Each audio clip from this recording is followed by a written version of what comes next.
आज मैं करवाने जा रही हूँ 51 सम रिटायरमेंट का। बस इसमें ये फ़र्क है कि जर्नल आपको आ गई है। तो सबसे पहले हम देखेंगे कि फॉर्म की गुडविल हमें दी गई है 4,50,000। इसमें रिटायर हो रहा है थर्ड पर्सन मधु। तो मधु का हिस्सा निकाल के 75,000 उसकी मैंने सबसे पहले जर्नल एंट्री बनाई है। Vallu capital account debit, Raju capital account debit to Madhu capital account. क्योंकि ये रिटायर हो रही है, ये अपना हिस्सा जो है दोनों को दे रहे हैं, तो इसको हमने गेनिंग रेशियो में बांट दिया जिस तरह से हम कैपिटल अकाउंट में बांटते थे। दूसरा आ जाता है रीवैल्यूएशन में जिन एसेट्स का रेट कम हो रहा है उनको हम क्रेडिट कर देंगे, और जो लाइबिलिटी इंक्रीज हो रही है उसको भी क्रेडिट कर देंगे, और रीवैल्यूएशन अकाउंट को डेबिट कर देंगे। जिस तरह हमने इस जगह पर भी समझाया मैंने, जैसे इन चीज़ों को हम क्या करेंगे, टू में लिखेंगे, क्रेडिट साइड पे लिखेंगे, और रीवैल्यूएशन अकाउंट को डेबिट लिख देंगे। इसी तरह बिल्डिंग है, बिल्डिंग को डेबिट कर देंगे और रीवैल्यूएशन को क्रेडिट कर देंगे। तो ये जर्नल एंट्री थी। और कैपिटल अकाउंट की जो जर्नल एंट्री आती है लोन की, तो लोन वाली जो एंट्री आएगी वो इस तरह से आएगी। ऊपर मधु कैपिटल अकाउंट आ जाएगा, टू मधु लोन्स अकाउंट आ जाएगा। और जो प्रॉफिट है, प्रॉफिट बांटने का तरीका ये है, रीवैल्यूएशन अकाउंट को डेबिट करके टू जो तीनों पार्टनर उनको क्रेडिट कर देना।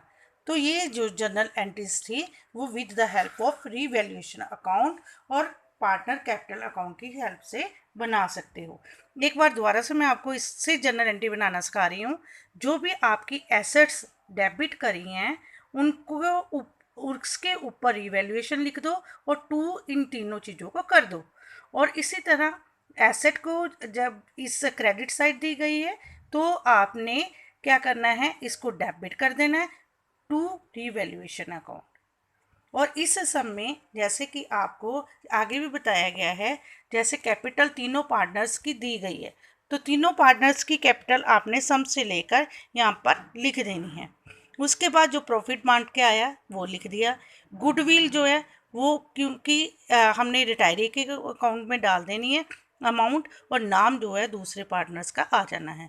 और इस तरफ हमने जो रिटायरी का नाम लिख के और दोनों के अकाउंट में, दूसरे पार्टनर के दोनों के अकाउंट में डाल देनी है। और जो बैलेंस रिटायरी का बचता है वो लोन अकाउंट में डाल दिया जाएगा, और दोनों साइडों का जो कम आता है उसको बैलेंस CD लिख देंगे। तो ये था पार्टनर्स कैपिटल अकाउंट। और लास्ट में बनता है बेटे इसमें बैलेंस शीट। बैलेंस शीट भी उसी तरह से बनेगी। क्रेडिटर आपको दिए गए हैं ये, तो ये ले लिया। BP दिया गया ये, तो वहाँ से उतार लिया। कैपिटल जैसे पीछे हमारी आई है वो लिख दी, और मधु का लोन अकाउंट उसी तरह लिख दिया। कैश इन हैंड इसमें कम ज़्यादा नहीं होगा क्योंकि यहाँ से दिया नहीं गया, सेम उतार दिया। डेटर्स जो कम हो गए तो माइनस कर दिए। स्टॉक जो कम हो गया वो माइनस कर दिया। फर्नीचर डेप्रिशिएट हुआ वो कम कर दिया। बिल्डिंग एप्रिशिएट हो रही, बढ़ रही है, इस करके बढ़ा हुआ रेट लिख दिया।